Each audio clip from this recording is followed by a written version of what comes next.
Fala pessoal, meu nome é Abranquim e nessa aula aqui eu vou mostrar um pouco mais para vocês um panorama de todos os setores, né, e carreiras que você pode seguir no mercado de games. Então, o primeiro aqui é o desenvolvedor. A gente está falando de programadores, tá? E dentro dos programadores a gente tem também algumas divisões dentro deles. O programador pode ser de gameplay, que ele é mais focado na parte do game mesmo, né, as mecânicas, o ataque, o pulo, é quem programa esse tipo de coisa. Tem um programador mais fundo, né, que a gente chama de back-end, que é o programador que vai fazer o banco de dados, né, por exemplo, um jogo online. Cada jogador tem um inventário, tudo isso aí tem que ficar salvo em algum lugar. Então é um desenvolvedor que vai ficar muito mais na parte de infraestrutura e dados. E a gente também tem o desenvolvedor que é de DevOps, que a gente fala, que é a operação, né, dentro do desenvolvimento, que pode ser tanto uma estrutura, por exemplo, de um Perforce, por exemplo, que é um source control que a gente fala, que é um programa que basicamente tem várias pessoas trabalhando no mesmo projeto e essas pessoas vão precisar ficar salvando e atualizando esses arquivos. Então, por exemplo, eu tenho dois mapas no meu projeto, né? E uma pessoa está trabalhando no mapa 2 e uma pessoa está trabalhando no mapa 1. Como é que eu fico enviando essas mudanças, né, desse meu mapa 1 para as outras pessoas sincronizarem isso? É através desse source control. Então, basicamente essa parte do DevOps é a parte da infraestrutura, mas de um outro lado é na parte do desenvolvimento. Aí depois disso a gente vai para os artistas. Artistas também tem vários, tá? Eu vou tentar falar de uma maneira mais segmentada e depois eu vou fazer um breakdown para mostrar até em que nível, né, de especialização que algumas empresas estão chegando. O artista, ele pode ser tanto de personagens, então basicamente é o artista que vai desenvolver a personagem como um todo. Tem o artista de cenários, que a gente chama de environment artist, que ele vai criar os cenários. Aí tem o modelador, né, que ele pode fazer, por exemplo, só props, que a gente fala. Por exemplo, um balde, uma espada, objetos inanimados, né, que são meio que acessórios no mapa. Então é um artista que só faz props. E também a gente tem um artista técnico, que é o artista que vai mudar todos os shaders, né? O que é um shader? Você está vendo que eu estou com um paletó, ele tem uma textura, ele tem uma cor. E eu tenho a minha pele, por exemplo, que ele tem uma outra textura e uma outra cor. Tudo isso daqui você pode programar dentro do jogo e quem programa isso é o artista técnico, certo? E dentro desses artistas, as empresas grandes que chegam num nível de especialização muito alto, você vai ver um artista que, você é artista do quê? Eu sou a artista que só faz pelo.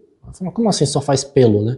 Não, nosso jogo tem vários animais e eu só fico focado em fazer o pelo do animal, a simulação do pelo.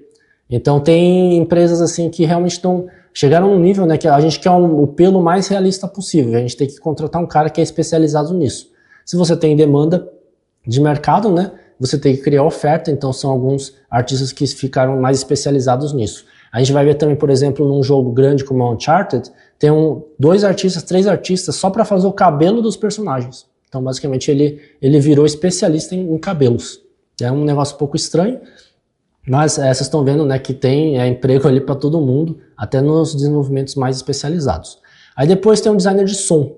O designer de som ele é muito importante também, porque eu digo que tem pessoas que falam que é 50% do jogo, né? Na minha opinião pessoal é uns 30% do jogo, dependendo dele, pode chegar até 50%, mas ele vai ter que fazer o design de todos os sons. Então você está vendo num jogo ali que o pessoal tá dando, o personagem dá um passo, e dependendo do passo que ele dá um passo no concreto, tem que sair um som, um passo na madeira tem que sair outro, um passo na água tem que sair outro. Então o designer do som ele faz praticamente todos esses sons ali, seja o cara captando ali na prática ou criando, né, artifícios e software dentro desses programas. Então tem essa parte do som também. Aí tem o roteirista, que não muda muita coisa, de um roteirista de filme, né? Então ele praticamente tem que criar todas as falas dos personagens, dependendo da história, todas as missões também, dependendo de como está escrito e tem alguma história por trás, é o roteirista que faz. E também, dentro do roteirista, a gente também tem o criador de missões, né, que a gente fala, que, por exemplo, o cara tem que criar uma missão de, por exemplo, eu preciso ir lá pegar 2 baldes de água e trazer para essa mulher aqui, dentro de um jogo, por exemplo. Então ele vai criar essa missão, só que precisa de toda uma narrativa. A mulher precisa, por exemplo, cumprimentar o cara, né, falar que está com alguns problemas, inventar ali, né, alguma história para justificar ele trazer esses 3 baldes. Então tem essa parte de roteirista dentro do jogo também. Aí tem a parte do QA Tester, que a gente fala, né, que é o Quality Assurance, que eu comentei, né, em alguma das outras aulas, que é um cara que vai testar muito o jogo. Então, qualquer coisa que a gente desenvolve, por exemplo, dentro da empresa do Canadá que eu trabalho, os QA testers, normalmente, eles testam muito as armas, né, que é o nosso um jogo de tiro tático de Segunda Guerra Mundial. Então, eles testam se a arma tá boa, se o alcance dela tá legal, se a mira da arma está condizente, né, com onde deveria a bala cair, os veículos eles dirigem, e tudo isso eles criam um relatório detalhado, caso eles achem alguma coisa que está errado, e mandam através de uma ferramenta chamada Gira, né, que a gente usa, e criam um ticket para o desenvolvedor ou o designer responsável em criar, né, ou projetar isso daí e corrigir. Aí depois vem a parte do designer, né? O que o designer faz? De novo, tem vários segmentos. Eu tenho o designer técnico, que no caso é a função que eu faço dentro do Canadá. O designer técnico, ele é responsável em fazer a ponte entre os desenvolvedores e os designers. A maioria dos game designers, eles não sabem programar. E eles não têm noção nenhuma de programação. E eles também não sabem mexer de uma maneira efetiva na Unreal Engine 5, que é no caso dessa empresa do Canadá. Então você tendo esse conhecimento, primeiro, você recebe mais, porque você tem mais conhecimento, e você tem menos trabalho. Porque os trabalhos de designer, de game designer, às vezes é muito tedioso, dependendo do perfil da pessoa, acaba virando um veneno. No meu caso, assim, para mim é o fim do mundo se eu precisar fazer alguma tarefa repetitiva. Então, se você falar, você precisa jogar um cubinho para o lado dentro de uma fábrica, né, e fazer isso durante 8 horas, eu fico maluco.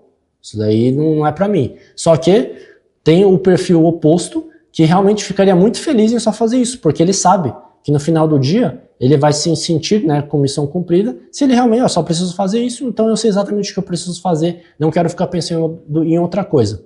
O meu perfil é um perfil que pensa muito mais em resolver problemas, então logo eu prefiro ficar 40 horas pensando em como resolver, obviamente, né, executando isso para depois resolver, do que ficar 4 horas fazendo movimentos repetitivos, né, e tarefas repetitivas.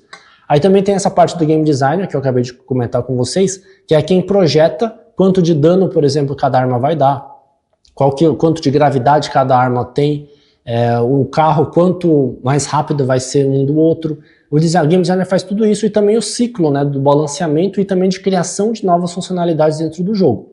Então o designer, você pode pensar como se fosse realmente o cara que está projetando o jogo e jogando as ideias dele. Obviamente, né, designers plenos ou até os sêniors, eles não têm tanta liberdade, eles têm um certo escopo e eles precisam cumprir essas tarefas. Mas é uma tarefa ao mesmo tempo criativa, mas que precisa de uma lógica muito profunda por trás do funcionamento do projeto e do jogo, certo? E tem os altos escalões, obviamente, né? O CFO, por exemplo, de qualquer empresa, ele é o diretor de financeiro, que aí ele é responsável em fazer toda a parte de pagamento, saber se a empresa está ganhando dinheiro ou não, quanto que foi, né, o faturamento da empresa, quanto que foi o faturamento o lucro líquido, a margem e se está sobrando dinheiro ou não.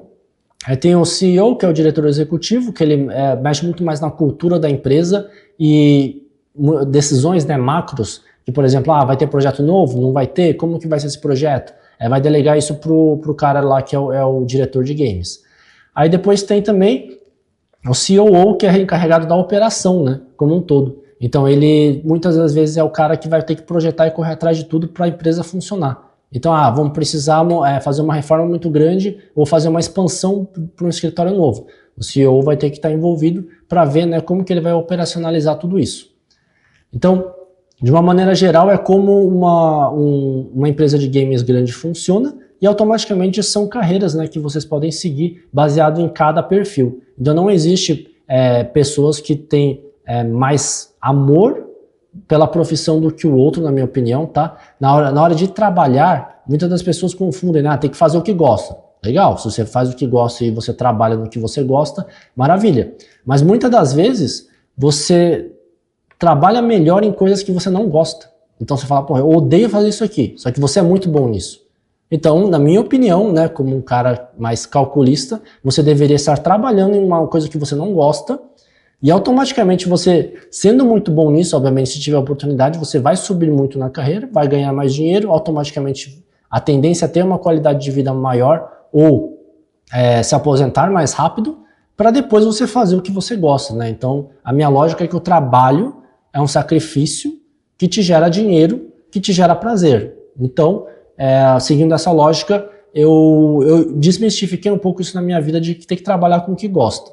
Mas, apesar de eu gostar muito, né, de, por exemplo, gravar conteúdo, trabalhar com games, eu sou bom em alguns setores específicos dentro, né, desse desenvolvimento de games. E eu tenho certeza que vocês também vão ter cada um a sua aptidão. Então, eu normalmente quando tem, né, uma consultoria de carreira ou alguma consultoria de empresas, né, que eu faço dinâmicas ali na área de tecnologia, eu sempre pergunto para a pessoa, eu não quero saber o que você gosta, eu quero saber se você sabe no que você é bom. Aí a gente começa a trabalhar a partir disso para tentar reinterpretar isso, né, do porquê ele não gosta, para interpretar que é bom, porque pô, você está trabalhando, está fazendo um sacrifício, e se te gera prazer, automaticamente esse trabalho que o sacrifício é o pré-requisito, né, para o prazer, então logo você deveria gostar de trabalhar. Então, é uma lógica que eu acabo gerando ali dentro dessa parte, né, de consultoria de carreira, certo? Então, nessa aula aqui eu queria mostrar um pouco mais sobre isso, e nas próximas a gente se vê também muito mais com mais conteúdo. Obrigado.